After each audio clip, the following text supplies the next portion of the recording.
All right. In 3, 2, 1.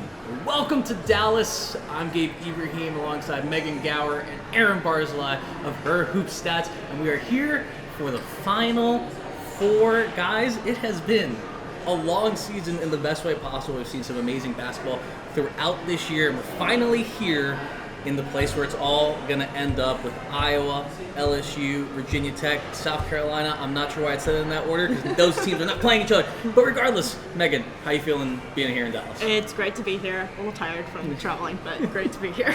So yeah, we're really excited. Got kind of first preview of media stuff today and big games tomorrow.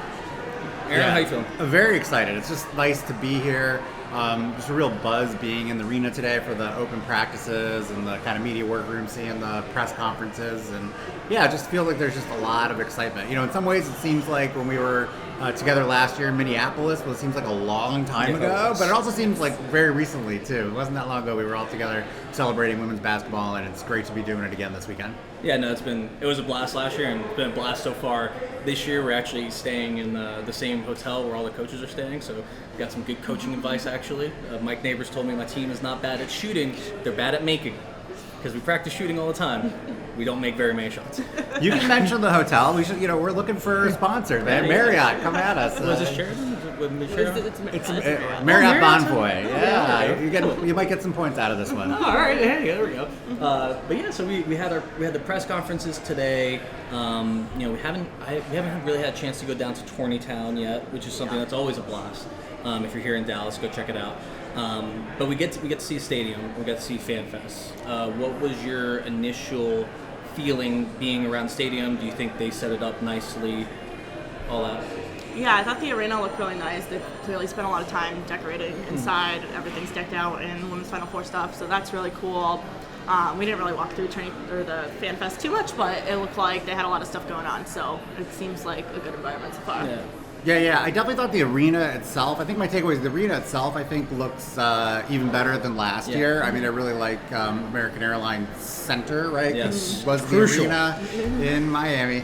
But the other thing that's been interesting, we've been walking back and forth to the arena, and so I will say that we were in Minneapolis. It had a little bit more of like women's basketball vibe, and I think part of that was just it had more of a city vibe. I just haven't seen people, period, here in Dallas. It's not like I've seen all kinds of people that don't look interested in women's basketball. So I do miss that aspect of last year. But I think, especially because, we got in on Wednesday, all of us, and so it's Thursday now as we're recording. I think more people are arriving. I think more and more fans will be there. So, yeah, it was awesome to, people were there, like, when I walked by at whatever time it was, 11, for the party on the plaza, I think it was called. And so I expect the numbers to just kind of swell. It was definitely, I don't recall last year that they opened practice for the semifinal games. So there were last year, and I guess we kind of made the mistake of not sticking around for Caitlin Clark at Iowa open practice, because that's probably the most crowded one, I bet, of all. But there were definitely a lot of people there, I thought, today. Yeah, we went to LSU's open practice. We did not glean anything for their matchup against Virginia Tech. There was nothing notable that I put there at the open practice because they are not stupid. They're a very smart team. Yeah. We did get to talk to the coaches and some of the players, and we got some more insight into the games. I think we want to preview the Final Four games because they are tomorrow. They're tomorrow on Friday. So let's get into it. Let's start with LSU Virginia Tech. And I think that surprises some people because the marquee matchup is obviously Iowa, South Carolina, with the two best players in the country. But for my money, this LSU Virginia Tech game is the more interesting matchup in terms of the basketball that's going to be played, because these two teams match up well and match up in interesting ways. You have Angel Reese down low in the paint, who is a dominant big, and then you have another dominant big in Liz Kitley, who plays a very different style. And those two, maybe they clash, maybe they don't even match up against each other to keep each other out of foul trouble. And it becomes a chess match in terms of the coaches putting the other players in the right positions. So, Megan, when you look at this LSU Virginia Tech matchup, I mentioned the matchup down low, but there's so many little areas where these teams are similar. Where do you think the difference is going to be? I think it's really going to come down to which teams players outside of their stars have the bigger game. So for LSU and Virginia Tech, you're going to have Reese versus Kitley in a way, and then you're going to have Morris versus Amor in a way. But what do they get from everyone else? I think is going to be the difference in this one. I think it's going to come down to who gets more from everyone else on the court, and that's going to decide the game. Yeah, and actually, Kim Mulkey mentioned that, right? She said that great players tend to. Let me get the right quote. I have it here. I have it written down. That I don't think great players ever stop each other. It usually comes down to those unsung heroes. So those unsung heroes for you would be someone like a LaDeja Williams or Taylor Soule? Yep, exactly. Those players. King for Virginia Tech hit a bunch of big shots for them against Ohio State. We've got Flau'jae Johnson has been so quiet, but she's capable of hitting from the perimeter, so she could have a big night. I think it's going to come down to which of those players comes out and has the big night. Yeah, and it'll be also interesting to see how the coaches use those players, right? Because you're assuming they're the ones that are going to be open. Yeah. You're assuming Kayla King is going to have more space than a Liz Kitley, especially with how Georgia Amor is playing right now. You got to think LSU is completely gearing up to stop her as a preliminary matter. And I like how Alexis Morris is kind of approaching this. And I think she's heard all that chatter about Georgia Amor, and someone asked her about it in the press conference, and she said, "Georgia's a great player. I'm a great player too. So how do you think that's going to go?" And so I love that attitude from LSU. And I think they've had that all year. But I also love the attitude from Virginia Tech that they've had all year. It's so different. And I just love this. Styles makes fights. This is the perfect fight for me. Aaron, what do you think is going to be a deciding factor? Yeah, I think it's interesting. One question that I was just looking on our site at the schedule is, the size of the crowd for Virginia Tech, and is this going to be the biggest crowd they've faced all season, right? Yeah. In contrast to, I guess, LSU. That South Carolina game was at South Carolina, right? So that's a little, it's not quite the same as being at the Final Four, but a little closer simulation, I think. So I wonder if that's going to help LSU a bit. It's hard to say. And then, I think it's going to be just really interesting. We've had this narrative that kind of took hold at the beginning of the season, that LSU played nobody, which their non-conference strength of schedule, I think we said 320th or something on our site. But now they've gone through the SEC, they've gone through the tournament, and they have started to play someone, and so it's going to be interesting, I think, from a narrative standpoint, if at the end of it all they can say, hey, look, here we are in the championship game by taking down Virginia Tech. But I think a lot of people fell in love with Virginia Tech this past weekend nationally, who hadn't really seen a lot of them, and so I'm looking forward. Can you think of anybody, Gabe? And so I'm certainly excited to see how they do. I know that Georgia Amor, I believe, has more threes in the tournament than Caitlin Clark. Yes. So that's a fun little stat that we'll be monitoring, I'm sure, after Friday night is over. And so I think it's got a real chance to be kind of a classic game, I think, as you said. Yeah, no, I absolutely think it's going to be a classic. And I love the coaching matchup, too. The two most different coaches, I think, in the entire tournament. That is an interesting question. What would be an odder couple? Yeah, it's the oddest couple between Kim Mulkey, I don't need to explain Kim Mulkey to you guys, and then Kenny Brooks, who's just someone who exudes kindness and just gentleness to him. That is really interesting, and especially considering how his team plays tough still, and he is, he kind of has instilled that culture of family in them, and they really love each other, and they've been like this. I know people aren't going to believe me, but last year in the ACC tournament, Georgia Amor was this good, and this year in the ACC tournament, Georgia Amor was this good, and she's just continuing to get better and doing this. I hate to say it, but it is kind of like a Steph Curry impression. Do you feel like she's peaking at the right time? I remember, some of the different basketball jobs I had. I was with the Memphis Grizzlies. They were the 8th seed, I believe, and beats the San Antonio Spurs. And because, Zach Randolph just had an incredible peak for the right moment. And then, of course, it wasn't sustainable for the rest of the NBA playoffs. And so, as someone that's watched a lot of her, do you feel that this is her sustainable thing and the world's been sleeping on her, or do you feel like she's picked it up and would be able to sustain it going forward? I don't have the stats in front of me, so I don't want to talk out of pocket. I don't know what you're shooting. Why don't you say the wrong thing first, then we'll tell you that it's wrong. Tell me the right thing. In the end, I don't know what you're shooting in the NCAA tournament. I think this is the way she plays. And I think what may change in her numbers as she goes forward is the attention that's going to be paid to her. It'll depend, because Liz Kitley can come back for another year next year. So if Liz Kitley comes back, then that kind of puts Georgia in the same position that she was in coming into this year, where she is right now, right? So then she's gonna have more open space to hit those step backs. So if that happens, then I think it's totally sustainable. I think next year, if Kitley leaves and she's the only person, I think her numbers are going to go down, but I don't think her play changes that much. I think this is just the type of player she is and what she's developed into. So, Megan, tell me, am I wrong about what she shot in the ACC? Yeah, she hasn't shot great. I think she's fallen off a little bit from where she was in the ACC tournament, where she was shooting really, really well from the floor, but 36.4% from three, so still not bad, especially considering the volume of shots she's taking.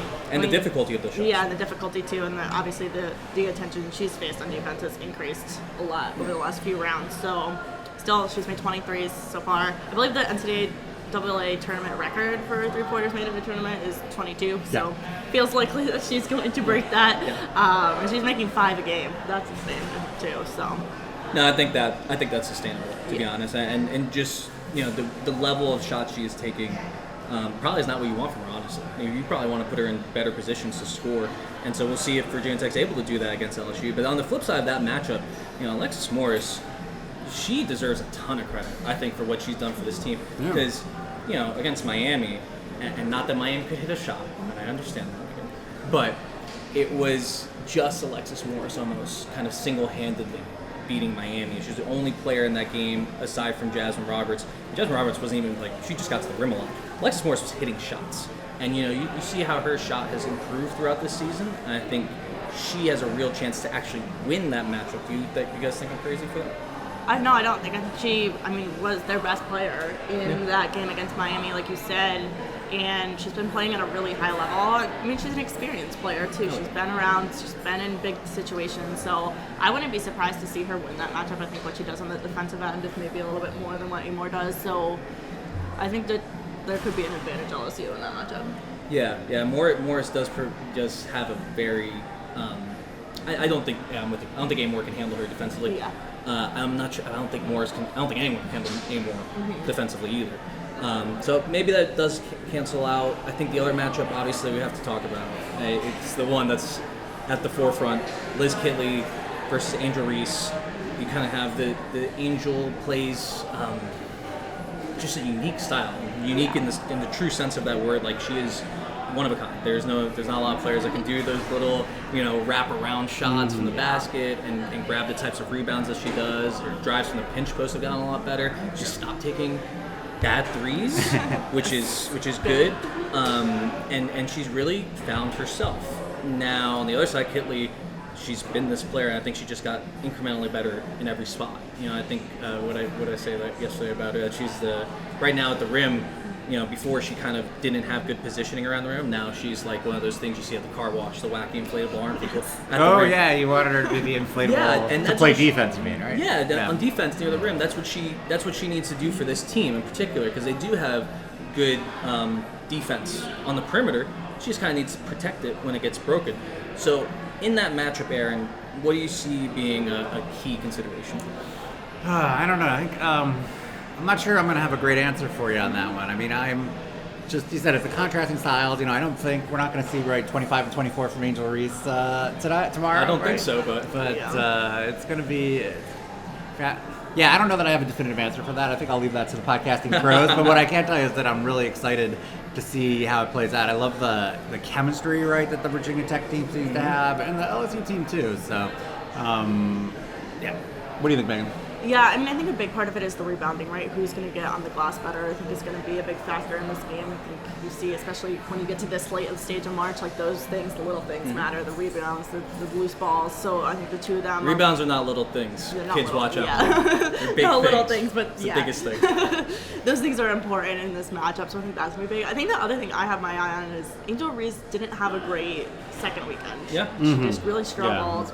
And I think you could tell in the press conference today, she's kind of embraced that underdog role a little bit for this team. And I don't know, I could see her coming out and kind of having a monster game because she's got that chip on her shoulder from how the last week has gone.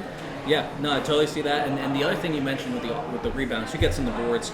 I think LSU is obviously one of the best offensive rebounding teams in the country. Virginia Tech, I believe they're middle of the road. I don't have the stats in front of me. But they don't necessarily build themselves on the glass, on the offensive glass. So the question is, how can Virginia Tech get LSU off the offensive glass? Well, first off, you can force long shots, right? If you keep them out of the paint, shots are longer, shots go to guards on the perimeter, and those can be toss-up situations, but most of the time the defense can get to it first, you hope. Second is you keep Angel Reese out of paint. That doesn't seem likely. She gets in there no matter what. Yeah. Third is you run. When you run in transition, it's very hard to offensive rebound, right? That's why teams tend to not offensive rebound against Iowa, a situation we're going to talk about in just a moment. So, with those three areas in mind, like, do you think Virginia Tech can take advantage? Like, can they run in transition? Can they keep? I mean, they're not going to keep Angel Reese out of it. Can they force those long shots? Do you think that's where? Do you think they can do that? Yeah, I think to an extent. I mean, like at this stage, like teams are going to get some of what they want to do, regardless of what you do. But I think forcing long shots is key. I think we saw how much LSU struggled to score from the perimeter or really anywhere outside of the paint against Miami. I think that's going to be really important. I think Virginia Tech, they're also a really good defensive rebounding team. Fifth in the nation in defensive rebound rate on the season, so they're kind of uniquely positioned to keep them off the offensive boards a little bit more. And then, anytime you can push the pace in transition, that's going to be huge. Getting easy looks, not having other teams' defense set, especially a team like LSU that has a really good defense, like you're going to get a lot better looks at the basket in transition. Yeah. What do you think, Aaron? Yeah, no, and then similarly, like letting George Amore do her thing, right? Yeah. And we saw that was on display right against Ohio State, but just kind of carve it up and, get the team moving, try to get the easy shots. Yeah, I think they have a lot of kind of supplementary talent or whatever you think the right phrase is that we were talking about earlier. And so, yeah, it's like can players like Sewell or whatever really kind of maximize it for Virginia Tech. But, I mean, it's tough, right? LSU, I believe, is second in the country according to our stats at offensive rebounding rate for the season, right? So, I mean, that's why defensive rebounding is going to be key for Virginia Tech. No, it's going to be huge. And I think, the question is for LSU, like, can they offensive rebound only sending one person to the glass? Because that would be what you want, right? You want to send one person to the glass, have 4 drop back to prevent the break. But on the other side for Virginia Tech, you almost have a one-woman break. I was going to say, right? It's 4 enough to stop her. Like, you have a one-woman break, so if she gets out, and now we have trailers coming from, Soul coming on the 5-cut right to the basket, if we have Kayla King floating out to that corner, those are deadly players in those areas. Yeah. Like, it becomes very difficult to stop Georgia Amore without being past half court when she gets the ball, right? So I think that's going to be very interesting, and that's going to be something we can tell early. Is LSU sending bodies to the glass? And are they doing a good enough job getting back that they can even send one person to the glass? So I think that's where this matchup turns. We're going to talk about a lot of the same things we're going to talk about Iowa, South Carolina. But I do want to get a prediction because that's what I like to do. I will go first if necessary, but lead us. Okay, I'll pick. What's the spread here? Let's make someone happy. Yeah, I haven't looked that up. Hold on a second. Yeah, I can look at what our spread is. I don't have the betting. I will go. I'll tell you my money line pick. I think my money line pick. Who's going to win this game? I think Virginia Tech's taking it home. I think they have an advantage in terms of the advantages, right? They can combat LSU's advantages more so than I think LSU can combat their advantages. I think the coaching is as close to equal as you can get when you're playing someone like a Kim Mulkey, right? You have Kenny Brooks who's just so in sync with this team and so able to get them to execute. That I think that's not necessarily a big advantage. And then the other thing that Kim Mulkey actually brought up was the experience advantage in terms of Virginia Tech being an almost all senior team and LSU being a much younger I didn't hear team. that today. So I thought that was really interesting. I think that can help push Virginia Tech over the line. What do we have? Do we have a line there? Yeah, it's LSU is favored by 1.5 points right now. Give me Tech, baby. Yeah. Give me a Tech money line.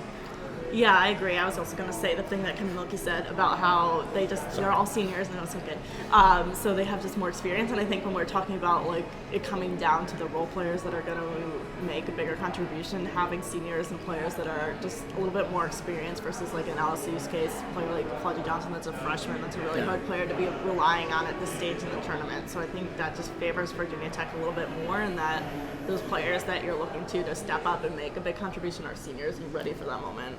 I think one thing we should mention, though, before we get Aaron's pick is, like, do you think depth's going to be a problem for Virginia Tech? They really only play 6 players. I think as long as you don't get in foul trouble, it's not an issue. I think this time of the season, people have tighten their rotations a lot, especially in the Final Four. Like, you're not, even teams that have a lot of depth, are you really playing more than 7, 8 deep? Like, No. you're not. So I think as long as you stay out of foul trouble, it's not a problem. If they get foul trouble, you have 2 people in foul trouble, it becomes a really big problem for them. So you're planning to praise the refs on Friday night after the games, as you always do? The foul. I mean, LSU is one of the best foul drawing teams in the country. Yeah. So Yeah. that'll be another crucial battleground.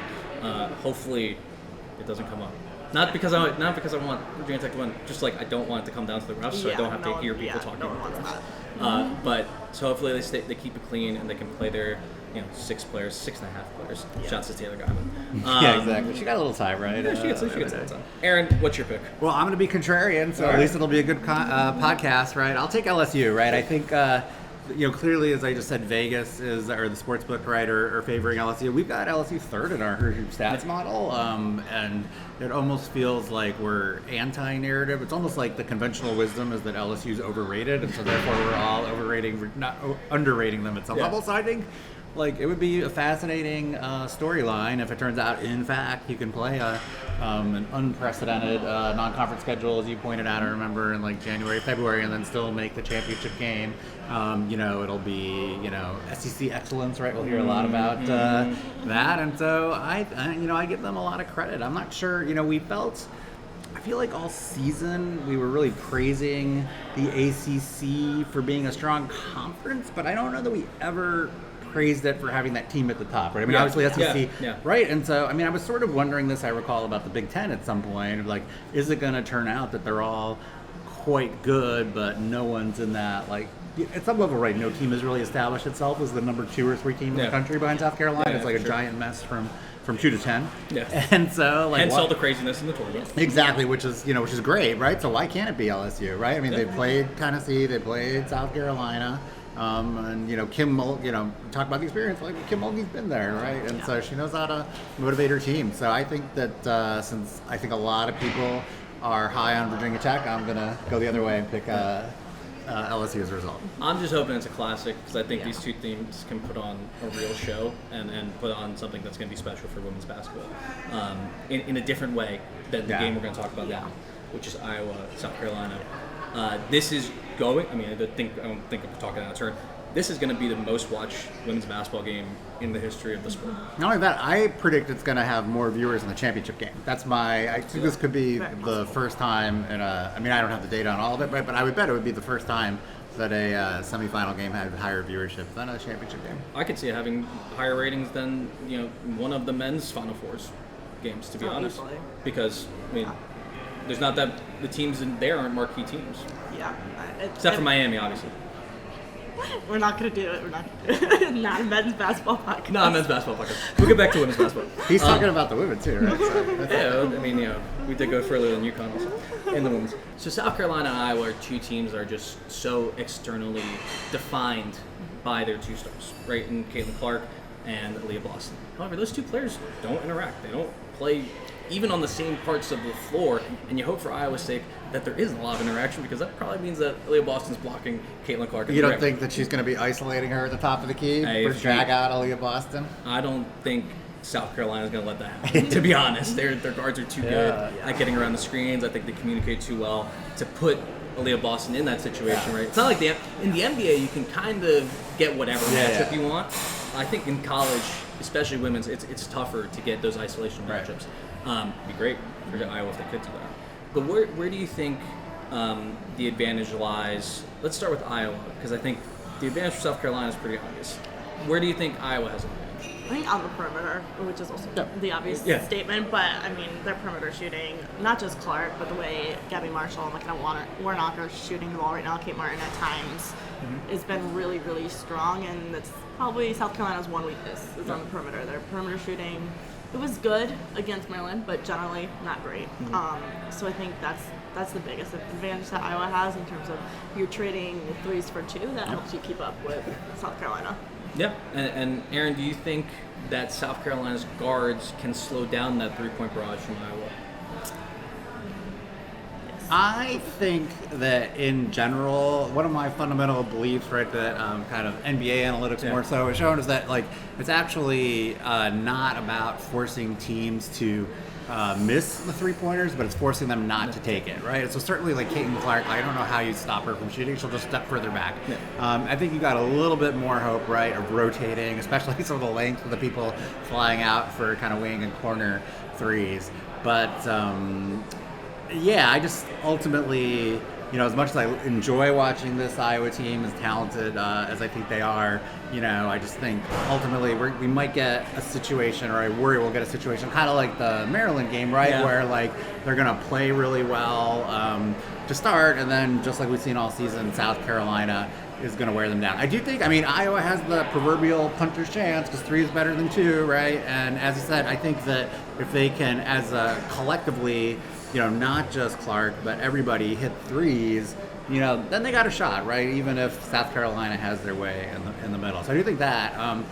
If I can tie it back to your intro to this game, I actually would ask you the question. I don't know that I feel like the South Carolina team is defined by Aliyah Boston this year. I think that's True. I think what's so impressive about them is just how they're a collective. Yeah. Like everyone's kind of commenting on how she doesn't have the numbers of the past, because of the talent. We heard Dawn Staley today at her press conference talking about just how unselfish she is and just how that just, it's genuine, position. right? She's playing a different position That's this year. true too, I guess. But yeah, so I think it's really fascinating that even though she's clearly the face of the team, it's not quite the same way as Clark is for Iowa.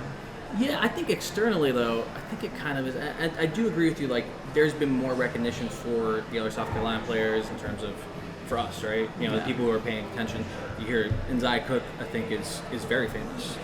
And, they have familiar faces to people who are not women's basketball fanatics. But I think, if you talk to a layman, you talk to my dad. Yeah. Okay? Let's start, like, Well, Boston is in the Buick commercial, right? With the other, right? Isn't she? Yeah. If I call my dad to talk about South Carolina, I have always brings up how good Aliyah Boston is, and I think that's just because of how the narratives are kind of presented.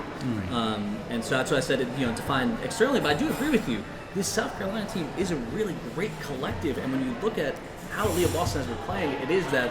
Like, it's indicative of how everyone else is playing. Like, she gave up essentially her position that she's played her entire life to play next to Camila Cardoso, who is more limited in terms of what she can do. So Boston expanded her game. Yep. And the numbers, they're not as good, but that's what happens in basketball. That's how it works. She's playing like 25 minutes a game, I think. Yeah, and so I just think, that selflessness kind of carries through the entire team. Yes. And they, you really see it on defense. And that defense, I think, is gonna be what carries South Carolina in this game, along with their offensive rebounding. So Megan, we can talk about offensive rebounding all the time. We can talk about a little bit, but you can talk about defense, you can talk about offensive rebounding, whatever.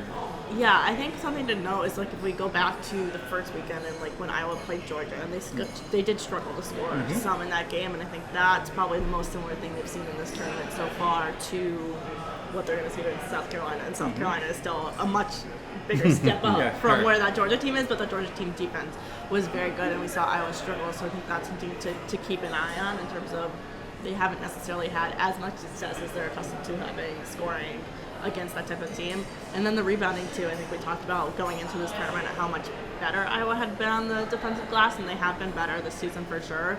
But I think we've seen them struggle with that a little bit in this tournament against Georgia and against Colorado. They had, I think, 2 of their 4 worst defensive rebounding performances of the season so far. So they've struggled when they've played teams that really emphasize the offensive glass, which they haven't necessarily seen in conference play as much. So I think that's something to keep an eye on. I think they could really struggle on the glass against South Carolina, which everyone does. So I'm not really a knock on them, but I just think that area in particular is going to be really hard for them. Well, and the speedy guards on both those teams you mentioned, that kind of made a difference too, because now you can offensive rebound and get back, which is what we were just talking about in the last game.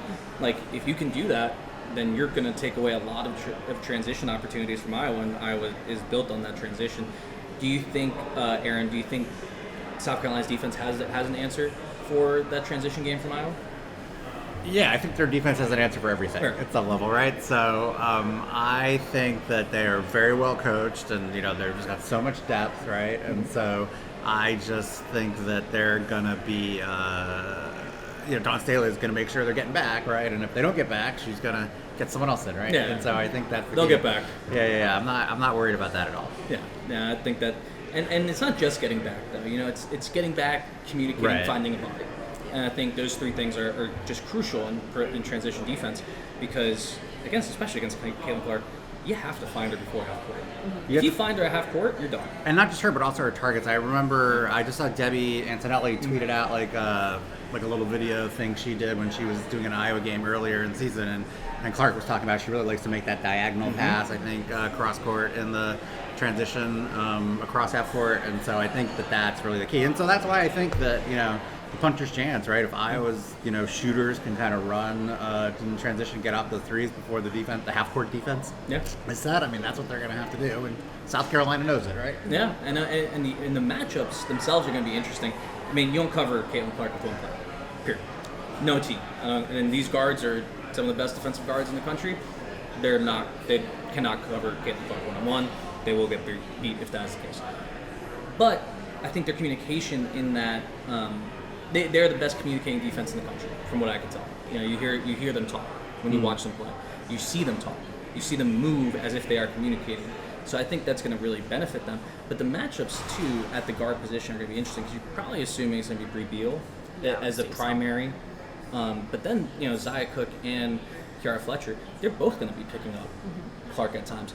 Do you see any one of those matchups being favorable either way? I'm guessing which one can Clark beat more often?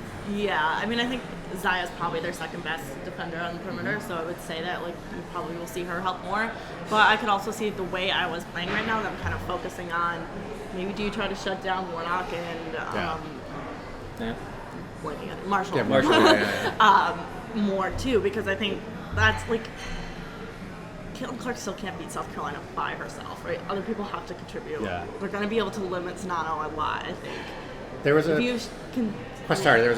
she commented on that. So I commented about that. There was a question on the press conference today, and she said that really Coach Staley had been emphasizing that's not just about one or two players, which is kind of what the question was about. That really it is about all five. So I had the sense that probably that's going to be the strategy at some level is let Caitlin Clark be Caitlin Clark, and she could have a 40-point triple-double, and those 45 points. Yeah, this is not maybe it's 18, and you're at 58, 65. I don't even think Sonata can get to. I mean, it'd be really tough for her to get to 18. I think she's going to have a rough game. It's going to be a challenge. Yeah. And she's going to have to find ways to contribute. And I think that comes on defensive glass. But, she is going to have to. Her best possessions often are when she just gets the heck down court. Unfortunately for her, she is now playing someone who is both bigger and faster than her in Aliyah Boston. And Aliyah Boston can get to the offensive glass, and she can get back. And if Aliyah Boston's get back, guess what? I'm guessing Victoria Saxton's back there. I'm guessing Camila Cardoso's already back there. So those little plays where you see Caitlin Clark rush down court, drop a dime from where she shoots from, right into Sonata's hands for an easy bucket. Quick, yeah.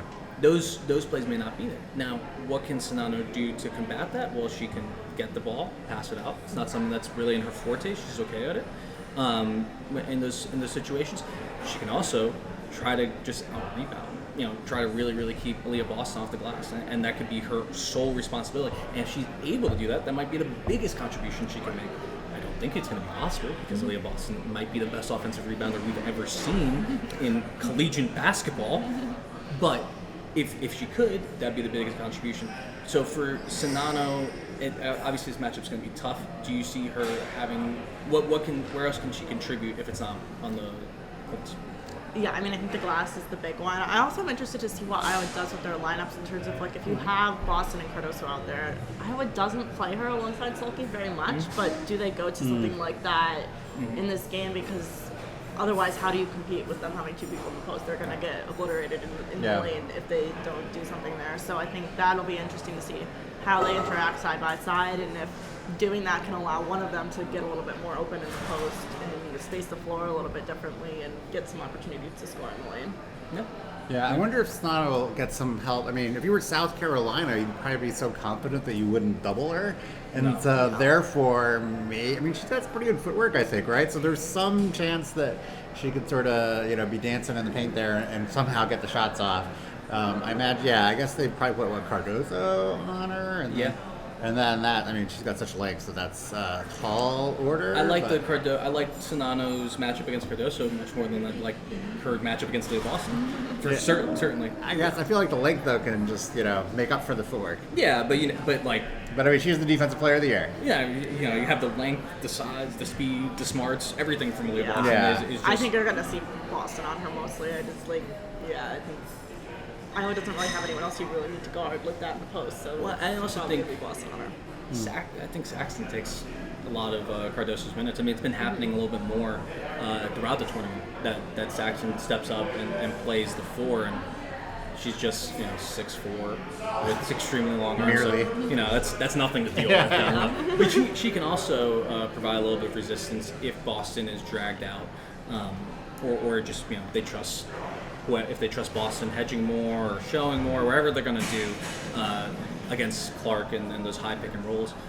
But it'll be interesting because I do think Saxton's been playing well, and I do think she's probably going to get the majority of the minutes there. So then it becomes if that's Skolky, if you want to bring her in, maybe there is that advantage. Right. But then, there's a lot of trust. Yeah. So here's my whole analysis here. Have you guys seen Avengers Endgame? No. Yes. Yes. Yeah. Okay. So actually, this is Infinity War. This is going to be your analysis.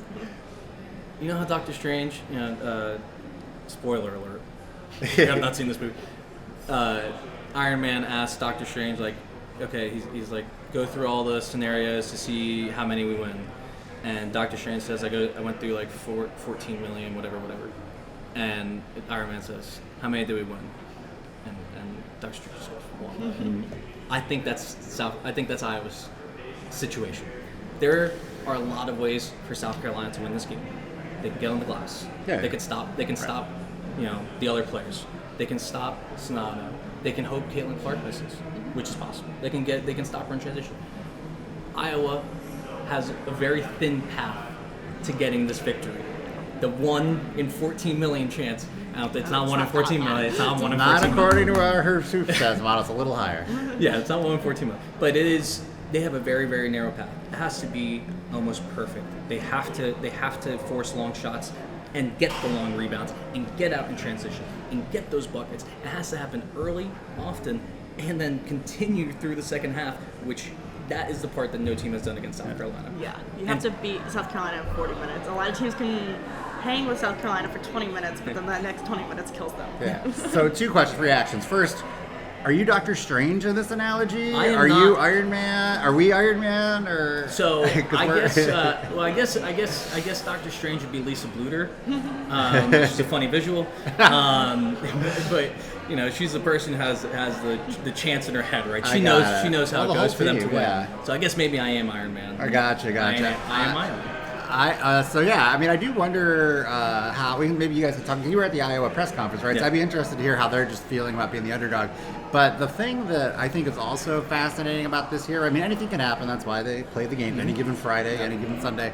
But I feel like the way we've seen South Carolina wear down teams we were talking about earlier, it just the chances that South Carolina will get rattled if Iowa plays really well in the first half and is up at halftime, they're still going to be totally confident. Whereas in other Final Fours, you can imagine teams where that pressure could get to them, and that would be one part of the ways that would kind of unravel if they were down early. But I think taking that scenario away just kind of makes the challenge even more for Iowa. Yeah. South Carolina can't rattle. That team does not rattle. Yeah. They don't shake. They've been through it all. It does take a really big chunk off the board, because if you look at the Virginia Tech LSU game, one team goes up 20 early on, you're suddenly thinking this becomes really difficult. Well, first off, South Carolina can get down 20 for the most part. Yeah. It's kind of impossible to see any situation. 10 or something. Right. It's not going to be 20. And then they're just You're right. They're just knocking it in their heads. They're going to plow right through it. So, Megan, my question is help me define this one path a little bit more. How does it go? So if they cannot knock him out early, which you can't do, as Aaron just said, how does Iowa do? I think the thing is they have to hit shots. That's the biggest thing. You've got to hit a lot of threes. You're going to have to hit a lot of threes. You hope South Carolina doesn't hit the threes. I think that was one of the things that was kind of lethal for them against Maryland. Is they did everything they normally did, and then they also hit threes. And if South Carolina is hitting threes, it's kind of It's over. like if they have a day where they're hitting threes, I don't see anyone beating them if they're hitting threes.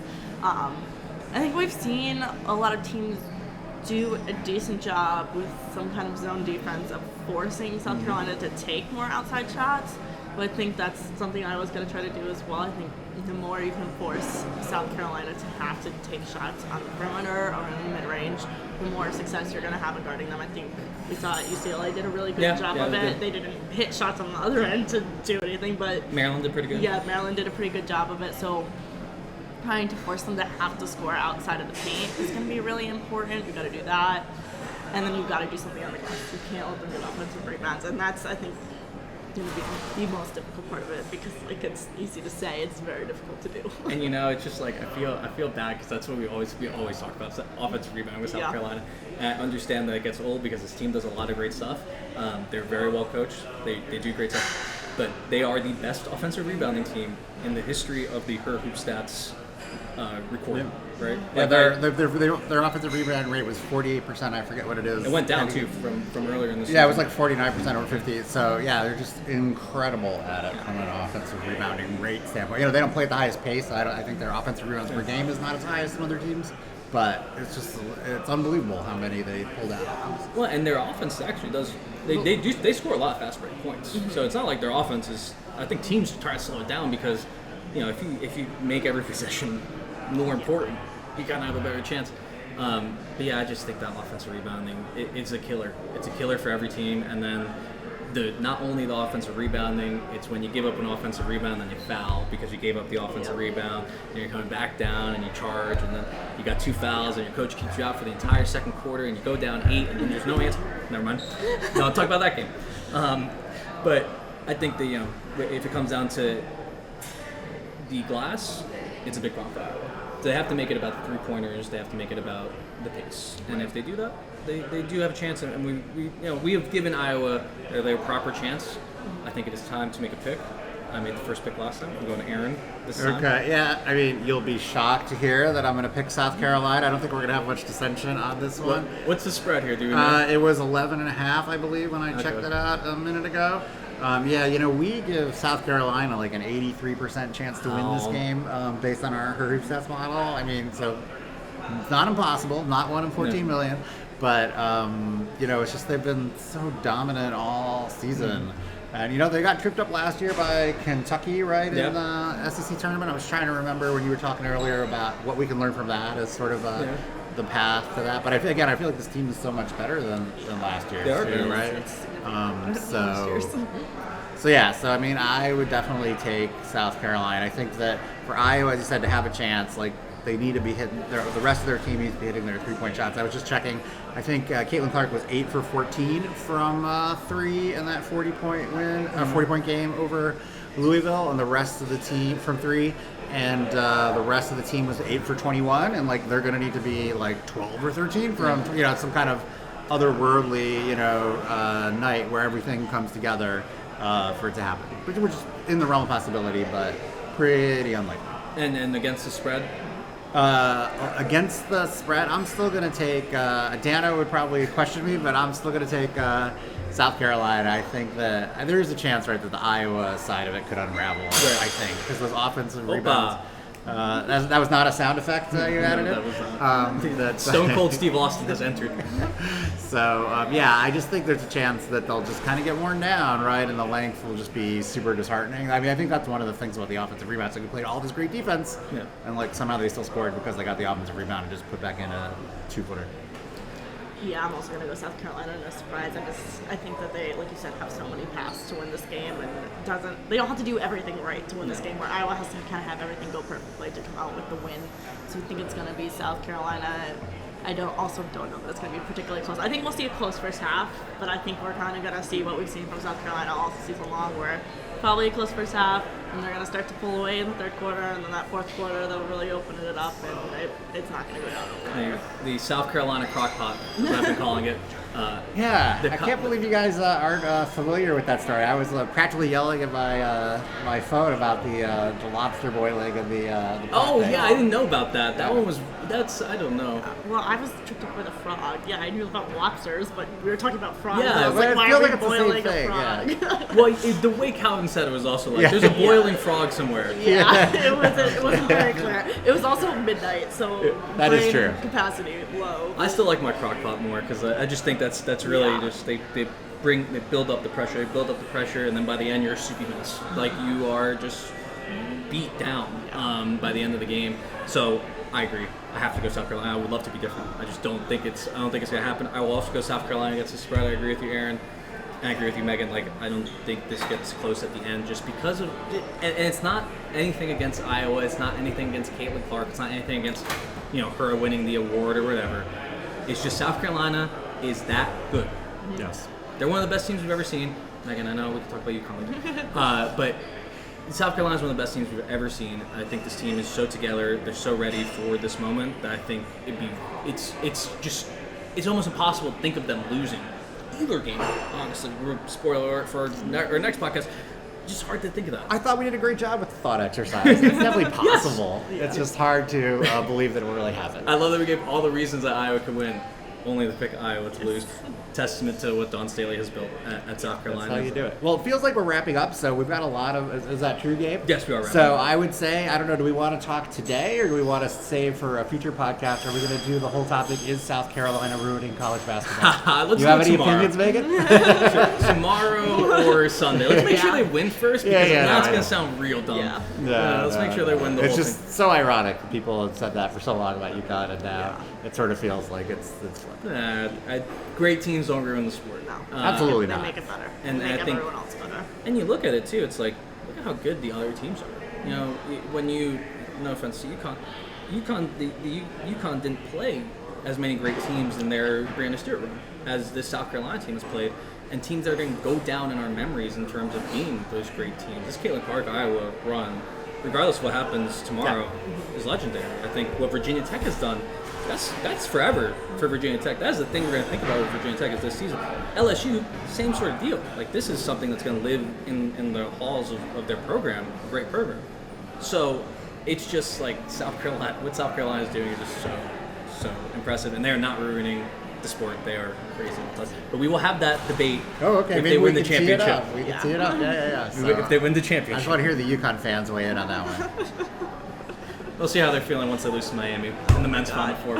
That's right. You guys are going to be... Yeah, Gabe and I probably won't be speaking by Sunday. It's going to be me and Dano and Calvin. We'll have to do a podcast. And Megan and I angrily staring at each other. Yeah, you won't be sitting next to each other at a minimum that time. At least we're not driving together. That was the original plan. Quickly thought better of it Going because to be Megan would a kill me. basketball weekend for the two of you. It's pretty cool. It's an amazing time.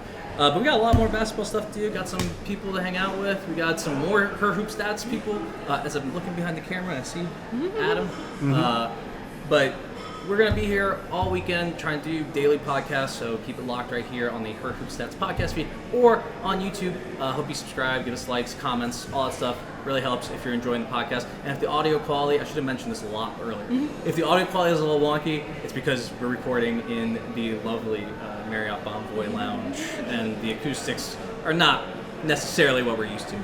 So thanks for joining us, and we will talk to you guys tomorrow. Have a good one.